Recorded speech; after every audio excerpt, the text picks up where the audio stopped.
meternos con los problemas del país, así que muy bien por la iniciativa y empecemos a analizar el problema.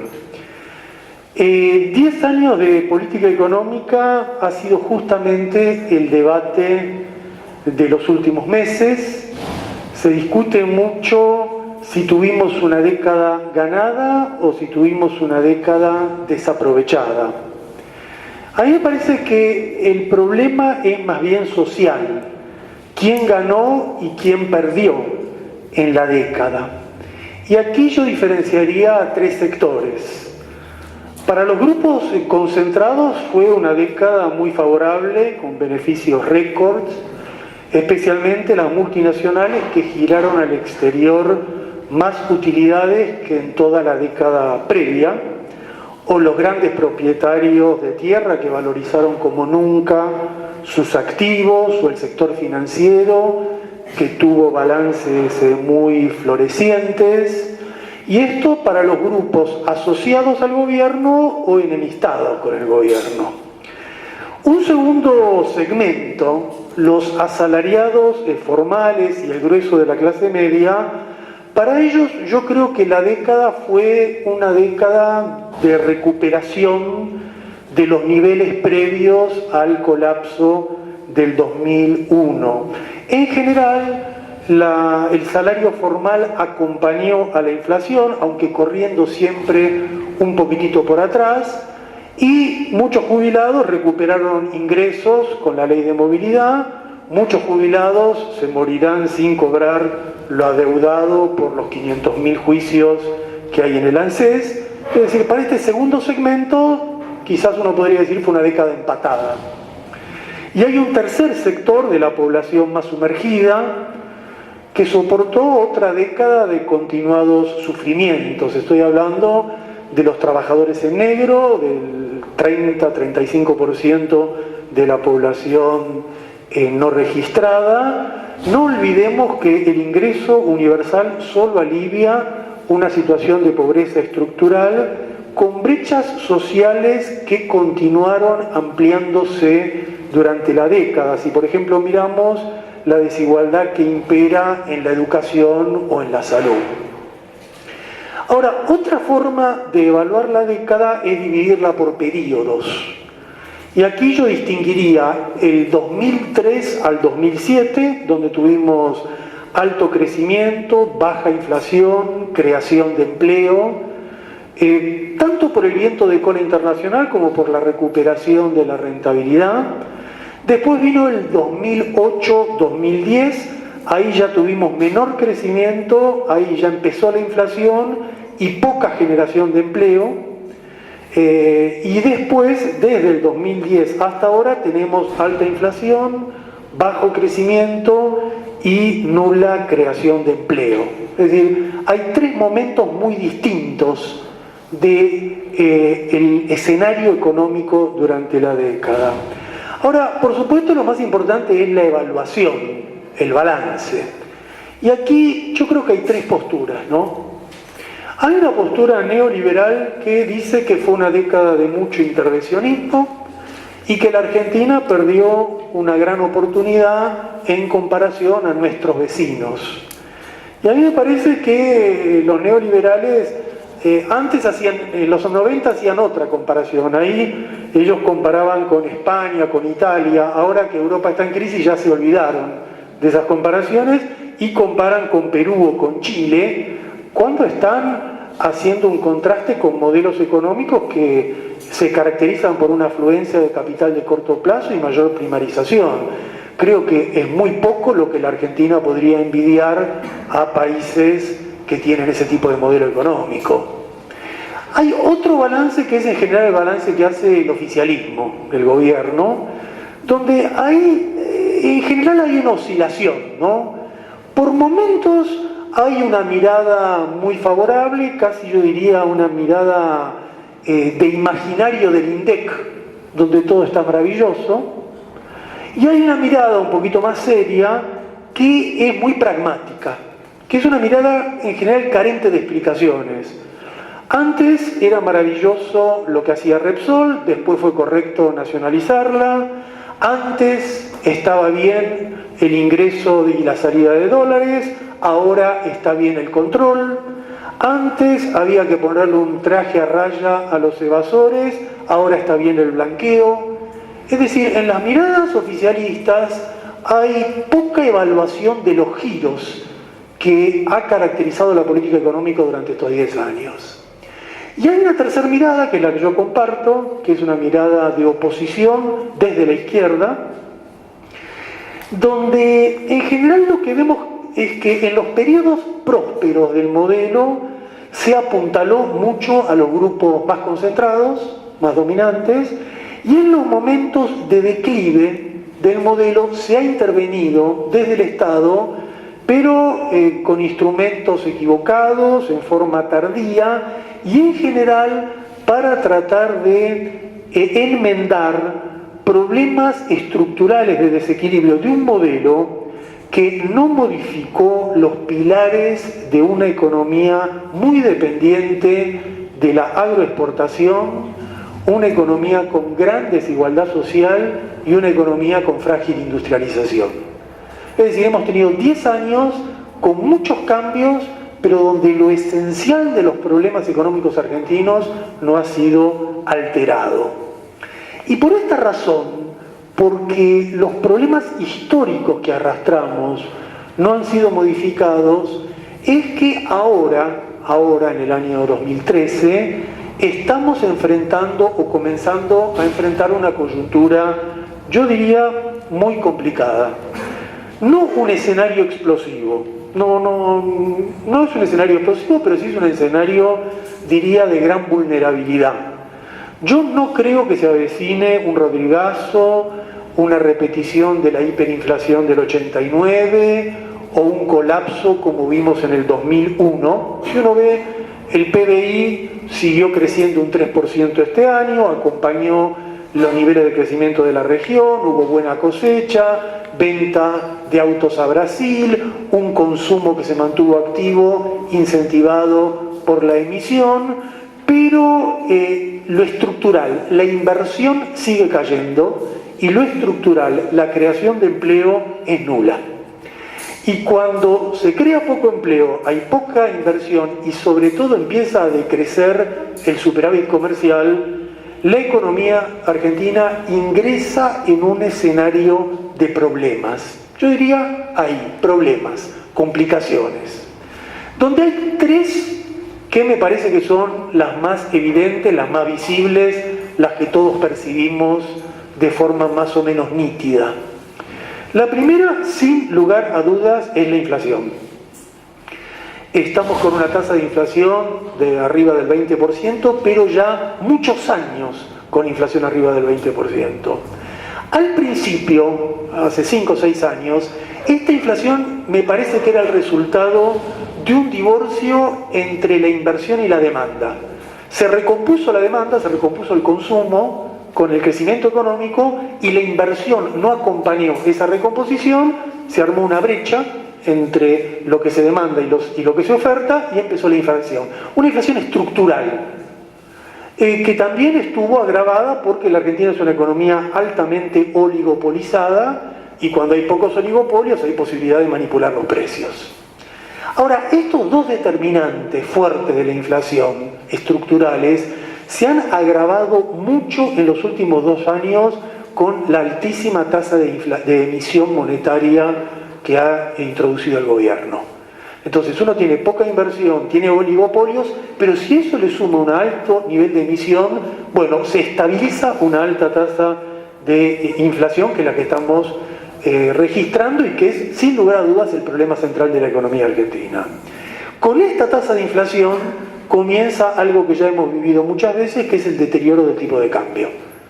Sube mucho la inflación y empieza a sufrir una tensión el mercado del dólar, porque estamos soportando una fuerte hemorragia de reservas.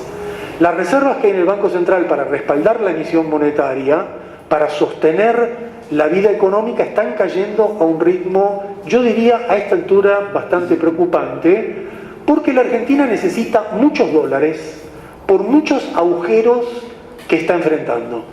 Argentina necesita dólares para pagar la deuda externa. Argentina necesita dólares para pagar el déficit energético, la importación de combustible. Necesita dólares para pagar el déficit de la industria, que importa más insumos que la exportación de bienes finales. Y a esto se suma el déficit turístico, ¿no? Se financia la salida de turistas al exterior. Y cada vez hay menos dólares para respaldar esta demanda, en condiciones donde las exportaciones están creciendo poco y las importaciones siguen siendo muy elevadas.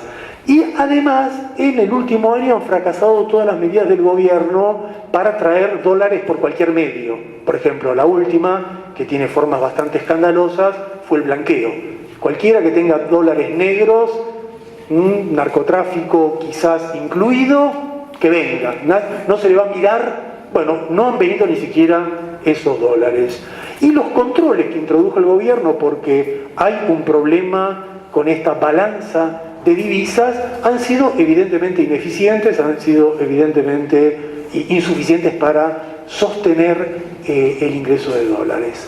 Hay un problema de inflación, hay una tensión cambiaria y hay un tercer problema en el déficit fiscal, en el desequilibrio en las cuentas del Estado. Al principio del modelo, durante los 4 o 5 primeros años, hubo lo que se llamaba superávit fiscal primario. El ingreso, el Estado tenía más dinero que tenía suficiente dinero como para solventar los gastos del Estado. Esto fue cayendo, hasta que se llegó a un punto como el actual, donde hay déficit, pero como todas las cuentas del país, está sometido a un dibujo que es ridículo. El mismo dibujo que hay sobre la inflación, que dice que en la Argentina no hay pobres, que no hay indigentes, que la inflación es del 8%, es el dibujo del presupuesto que aprueba el Congreso, que dice cosas disparatadas. Hay déficit, que este déficit se está financiando con emisión, y es la razón de este déficit no es el gasto. La razón de este déficit es que durante 10 años no se introdujo la reforma impositiva progresiva que necesita la Argentina. La Argentina tiene una estructura impositiva extremadamente desigual, donde los ricos pagan muy poco y los pobres pagan muchísimo, y todos pagamos un IVA a un nivel muy escandaloso, mientras los impuestos al patrimonio, la renta son bajísimos, y esa reforma impositiva para convertir una estructura regresiva en una estructura progresiva no se hizo. Siempre se dice, vamos a hacer la reforma impositiva, nunca se la hace, se dejó pasar el mejor momento, y la Argentina, con una estructura impositiva típica de la década pasada, enfrenta gastos que ahora ya no puede solventar. Entonces, yo diría que por inflación, por tensión cambiaria y por déficit fiscal, en la coyuntura el modelo se está quedando sin combustible. El modelo está perdiendo sus formas, sus mecanismos para sostener el proceso económico. Y por esta razón, porque el modelo está perdiendo la energía que tenía antes, es que el gobierno está introduciendo un fuerte viraje hacia el endeudamiento. Y esto es lo que pasa en la Argentina cada 10, 15 años cuando un modelo empieza a crujir. El modelo empieza a crujir, el Estado se empieza a quedar sin dinero, ya no hay dólares para financiar el manejo del Estado, y entonces se decide volver a la deuda. Y nosotros tenemos una terrible y larguísima experiencia en qué implica endeudar al país. Y hay varios síntomas de este giro hacia el endeudamiento. Yo diría que son 3 los que están ahí observándose. El gobierno sorpresivamente aceptó una demanda del Banco Mundial, de un tribunal del Banco Mundial que se llama CIADI, por 5 viejas demandas completamente escandalosas de empresas que hicieron un gran negocio durante la convertibilidad y después demandaron plata que no les correspondía. El gobierno durante muchos años no les pagó, y ahora decidió pagar para empezar a crear una buena onda con los organismos internacionales. En segundo lugar, el gobierno reabrió el canje de la deuda. Ustedes se acuerdan, la Argentina hizo un canje de la deuda durante el inicio del gobierno de Kirchner. Una parte de los acreedores no entraron, entonces hizo un segundo canje, dijo, los que no entraron les ofrezco otro canje de títulos viejos por títulos nuevos para que entren. Ahí volvieron a entrar algunos y quedó un remanente, creo que del 7%, que siguieron litigando. Y el gobierno decía, no les vamos a pagar a los fondos buitres. Esta gente que no quiso aceptar el canje, que ha hecho compras y ventas de títulos argentinos en el exterior, llenándose los bolsillos con dinero especulativo, no les vamos a pagar. Y decía, muy bien, no les tenemos que pagar. Y sin embargo, después de decir no les vamos a pagar, no les vamos a pagar, cuando el juez Griesa desde Nueva York apretó las clavijas y dijo, la Corte Suprema de Estados Unidos va a apretar la presión, el gobierno finalmente le dijo, bueno, le abrimos un canje y ahora están negociando algo terrible, porque esto implica que vamos a pagar no solo algo que no debería ser pagado, sino que vamos a ingresar en ese universo de deudas donde siempre alguien me va a demandar algo más, donde va a haber un fondo buitre, uno, del 100% va a quedar un 0,23% sin pagar, ese va a litigar, va a pedir y otra vez vamos a estar en ese circuito.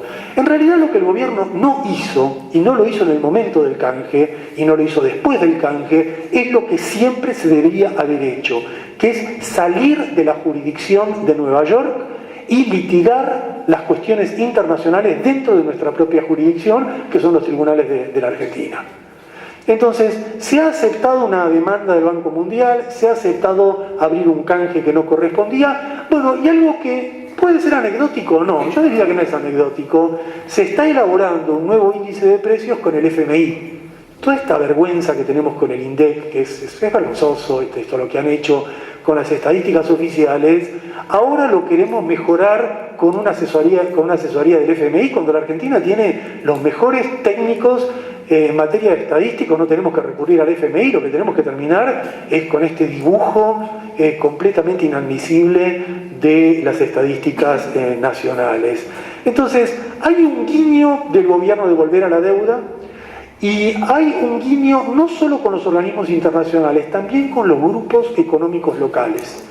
Ustedes saben que los dólares que le falta a Argentina no los tienen los bancos internacionales, los tienen los grupos económicos argentinos poderosos que tienen la plata en el exterior. Creo que hay 160.000 millones de dólares de grandes grupos económicos en el exterior. Y el gobierno, en vez de decirles, miren muchachos, o traen el dinero que fugaron o comenzamos a intervenir sobre sus propiedades y empresas aquí, el gobierno les ha hecho una serie de concesiones. Por ejemplo, les ha dicho a los grupos cerealeros que si traen 500 millones de dólares, los eximen de cualquier investigación sobre fraude fiscal. Le han dicho a las empresas petroleras que si traen 500 millones de dólares, les van a permitir ingresar esos dólares no por el tipo de cambio oficial, sino por un tipo de cambio paralelo. Entonces, van a entrar 500 millones de dólares y van a tener una especificación a niveles inadmisibles. Por lo tanto, yo diría, un modelo que no transformó la estructura argentina como tenía que transformarla y que ingresó en un cono de problemas, está empezando a actuar de manera desesperada con los peores recursos de la historia económica argentina, ¿no? Volver al endeudamiento. Y claro, en este contexto, la derecha protesta, pero le gusta. Los que critican al gobierno, lo critican porque quieren que el gobierno haga gran parte de lo que ellos van a hacer o esperan hacer en el futuro si llegan al gobierno. Yo creo que Massa, Macri, Lustó, Carrió, todos ellos aprueban el reendeudamiento, pero con mitos, con fantasías, ¿no? La derecha tiene mitos que son insólitos. Por ejemplo, el mito del endeudamiento indoloro. Ellos dicen, todo lo que haga el gobierno va a salir mal, pero cuando yo sea presidente, en la Argentina van a llover los dólares, porque va a haber confianza, van a ver que yo soy presidente, y lógico, cuando el mundo vea un presidente como cada uno de esos, sí, vos sos presidente, te doy todo el dinero que quieras y sin ningún condicionamiento, ¿no? Ninguno, ni ajuste ni nada, simplemente porque vos despertás la confianza, esa palabra mágica, confianza. ¿Confianza de quién? La confianza de los grandes grupos económicos, que la confianza es, yo te doy dinero si haces lo que yo quiero, En eso consiste una negociación capitalista. No, yo te tengo confianza porque vos sos una buena persona, vos no me vas a engañar. No es una relación amistosa, son negocios. Y claro, ellos dicen, no, otro mito. Cuando nosotros lleguemos al gobierno, con el dinero de la corrupción resolvemos todo. ¿Cuánto es ese dinero? Hay corrupción, no le quepa duda, Jaime. Pero, ustedes imaginan, piensen un minutito, cuantifiquemos, no sé, supongamos X millones. Con eso arreglamos los ferrocarriles, resolvemos los problemas energéticos. Son mitos, son fantasías, porque en realidad el programa de la derecha es ajuste y mega devaluación. Es el programa de la Unión Industrial Argentina, es el problema de la mesa de enlace, de los grandes bancos, pero claro, no hay que decirlo hasta el 2015. Hasta el 2015 simplemente hay que hacer algún tipo de manipulación verbal, ¿no? Decir que todo está mal, que ellos van a hacer algo diferente, no se sabe qué es lo que se va a hacer, pero preparar un verdadero ajuste. Y el problema, en mi opinión, radica que de aquí al 2015, probablemente, muy probablemente, ese ajuste que quiere la derecha lo empiece a hacer de a poquito el gobierno. Esto es una posibilidad, todavía no lo sabemos, hay que tomarlo con cautela, pero hay algunos indicios en esa dirección. Les doy 2 o 3. La primera es el aumento de la tasa de devaluación oficial. El gobierno está devaluando al 30% el dólar oficial. Y se quejaba de que Macri quería devaluarlo al 40%, pero ya estamos en el 30%. El gobierno habla de... hay discursos donde el gobierno dice que con orgullo se dirige a los mercados internacionales diciendo que Argentina es un país pagador serial. ¿Y de qué nos tenemos que enorgullecer nosotros de pagar una deuda fraudulenta que nunca fue investigada? ¿Cuál es el orgullo? Yo si tengo una deuda, por supuesto que tengo que pagarla, pero un fraude primero tengo que investigarlo. En la Argentina nunca hubo una auditoría de la deuda. Entonces, ¿por qué yo me tengo que enorgullecer y decir somos pagadores seriales? Y también hay que ver lo que pasa con las tarifas. Hay una gran campaña de que hay que quitar los subsidios y que van a hacer un aumento de las tarifas, pero que no va a afectar a los sectores pobres. Y es cierto, porque el cambio de tarifa lo van a hacer haciendo que el que tiene una tarjeta SUBE con un subsidio social no la sufra, pero la mayoría de los que tomamos colectivos, ferrocarriles y pagamos la energía y la luz y el gas, no son los que viven en Recoleta o en Puerto Madero. Lo que vamos a tener que pagar el aumento de la energía somos nosotros, la mayoría de la población. Entonces, ojo con esta idea de que vamos a hacer un aumento de tarifas que no lo va a sufrir la mayoría. Sí, si hay aumento de tarifas lo sufre la mayoría. Entonces, hay un escenario económico complejo y los indicios de cómo se va a actuar frente a ese escenario económico, no solo por parte de la derecha, sino por parte del gobierno, son bastante preocupantes. En el fondo, los problemas nuestros no son de coyuntura. En el fondo, los problemas nuestros no son ni la inflación ni el déficit, los problemas nuestros son estructurales. Son estructurales y en 10 años la gran crítica mía al modelo es que no cambió la estructura del país.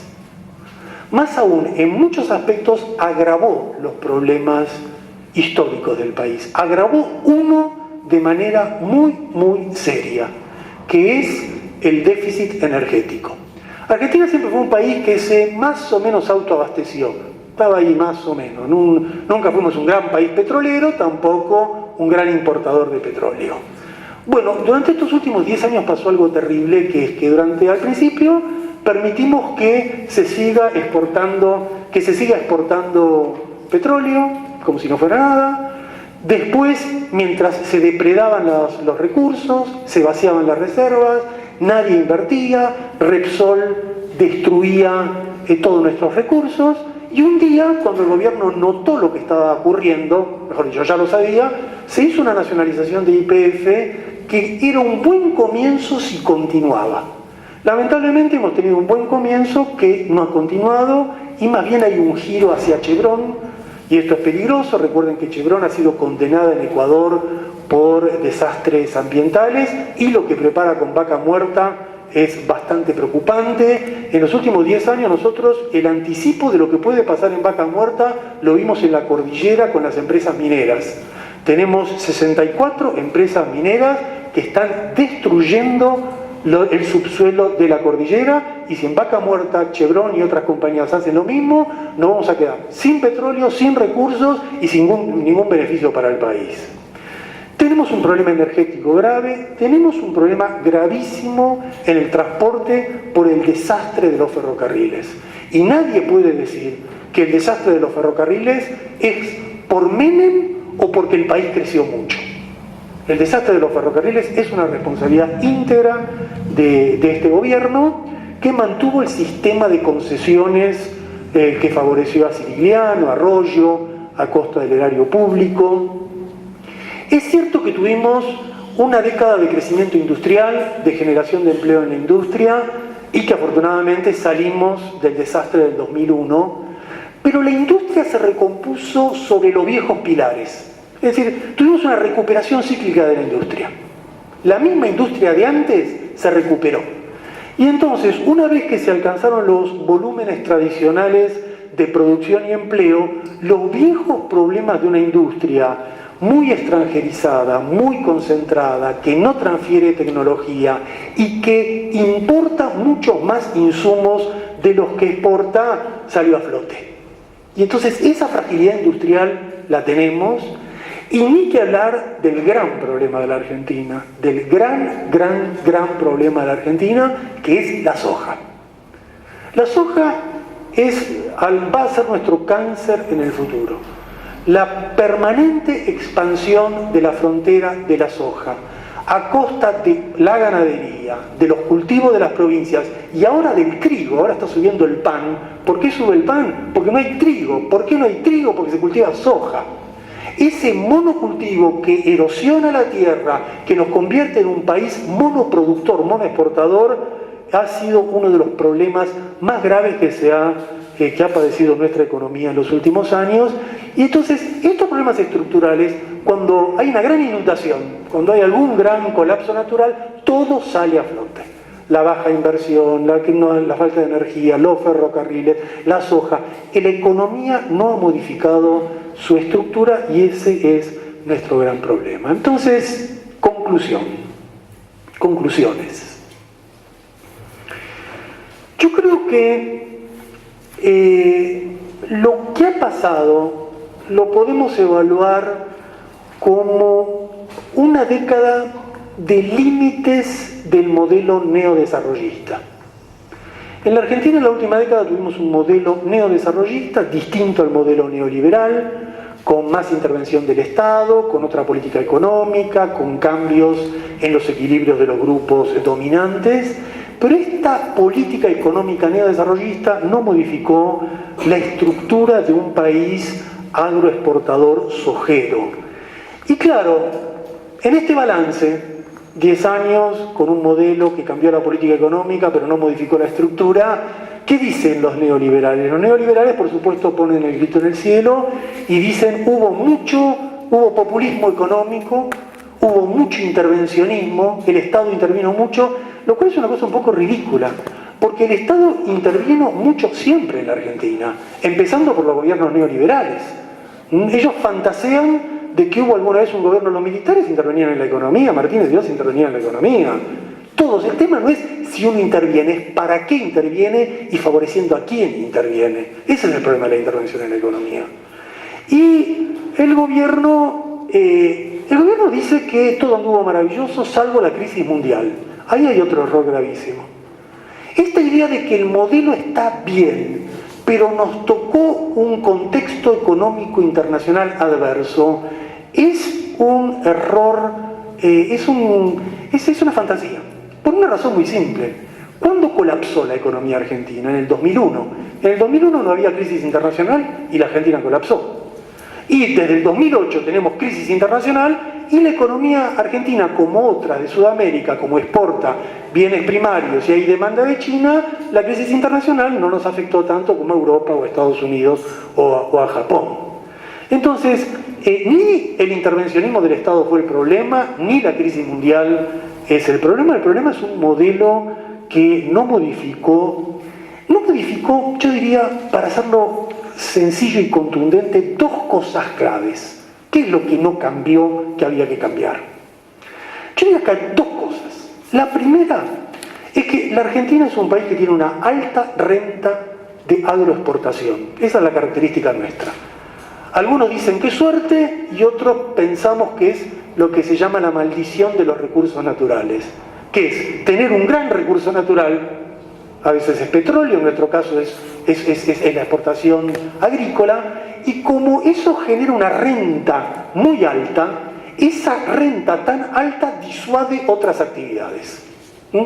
Cuando uno tiene tanto beneficio por agroexportar, bueno, ¿para qué nos vamos a dedicar a hacer otra cosa que no sea soja? Y el problema es que esa renta que disuade el resto tiene consecuencias económicas enormes. Aprecia el tipo de cambio, impide la competitividad industrial, deteriora el funcionamiento de la economía. Entonces, si uno en un país como la Argentina, con alta renta de agroexportación, quiere cambiar el país, solo hay un camino: la apropiación estatal plena de esa renta. Es la única forma. Esa renta tiene que ser del Estado, no del propietario de la tierra ni de Bunge y Born. Esa renta, porque es renta, no es ganancia, nadie invierte, es simplemente que la pampa húmeda tiene una fertilidad internacional elevadísima. Bueno, eso es una gracia de Dios para los creyentes. Bueno, esa gracia de Dios tiene que estar en manos del conjunto de la ciudadanía y del Estado. Y el gobierno intentó algo de esto, hay que ser sobrios en el balance. Hasta el 2008, hasta el conflicto con los agrosojeros, el gobierno intentó una apropiación de parte de esa renta. Lo que pasa es que perdió esa batalla y tiró la toalla. Y dijo, bueno, dejo esto de lado. Alta renta que tiene que apropiarse el Estado, que en el mejor de los casos se intentó un poquito y después se abandonó. Y la segunda cosa que se necesita hacer en la Argentina, y es que un modelo de crecimiento económico y de desarrollo no puede depender de la burguesía, no puede depender de los grupos dominantes. Nosotros no podemos hacer que nuestro futuro esté en manos de grupos económicos que históricamente se han dedicado a remarcar precios, fugar capital, evadir divisas. No podemos. Y no podemos esperar que ellos cambien y lamentarnos cada vez que ellos no cambian. No podemos decir, nosotros esperábamos que ustedes ganen mucho dinero, no lo invierten, lo fugan afuera y después decir, oh, ustedes no han cumplido, yo les di el corazón, como dijo hace muchos años Pugliese, y me contestaron con el bolsillo. Siempre te van a contestar con el bolsillo. Lo que no podés hacer es confiar el futuro del país en ellos. Y este gobierno, como ocurrió con todos los anteriores, confió en ellos. Y claro, cuando le falla uno, buscan otro. ¿Qué esperaron con los ferrocarriles? Que Cirigliano hiciera una gran inversión. Falló Cirigliano, se lo dieron los ferrocarriles a Roggio. ¿Qué esperaron con el petróleo? Que Eskenazi hiciera una gran inversión. Falló Eskenazi, ahora se lo dan a Bridas. Bueno, vamos a andar siempre en un círculo vicioso, sin solución, si mantenemos esa orientación. Por lo tanto, yo tengo estas dos conclusiones. Un modelo económico diferenciado tiene que apropiar estatalmente la renta, no hacer depender el futuro de las clases dominantes. Y concluiría con esto: creo que hay algo interesante en la Argentina, y es que ya no somos tan pocos los que pensamos algo de esto. Es un principio de cambio. No somos tan pocos. Yo creo que es interesante el cambio político que se está comenzando a registrar. Hay por primera vez una crítica desde la izquierda al modelo, no la crítica desde la derecha que escuchamos en los últimos 10 años. Y esta crítica no viene solo de un grupo de intelectuales, sino que un sector importante de la población lo empieza a acompañar. Y bueno, es otra idea que en los próximos 2 años la vamos a discutir más detalladamente para no devaluar, sino hacer un control de la inflación, no endeudarse, sino hacer una reforma impositiva, introducir un control de cambios en serio, hacer redistribución del ingreso para reducir la desigualdad en serio, hacer una reforma impositiva en lugar de volverse a endeudar, y medidas estructurales, nacionalizar por completo YPF, hacer una Junta Nacional de Granos, estatizar el comercio exterior, un conjunto de medidas que coloquen el destino y el futuro de nuestra economía en manos de nosotros mismos. Yo creo, y ahora sí, frase final, porque si no me matan, yo creo que esta década discutimos el futuro simplemente oponiendo dos modelos. Y lo que discutíamos es, ¿nos conviene el modelo neodesarrollista o nos conviene el modelo neoliberal? Y me parece que en la década que viene o en los años que vienen vamos a empezar a discutir que no solo hay neodesarrollismo y neoliberalismo, sino que también podemos comenzar a imaginar futuros no capitalistas que permitan un porvenir de igualdad y justicia social para la mayoría del país. Gracias.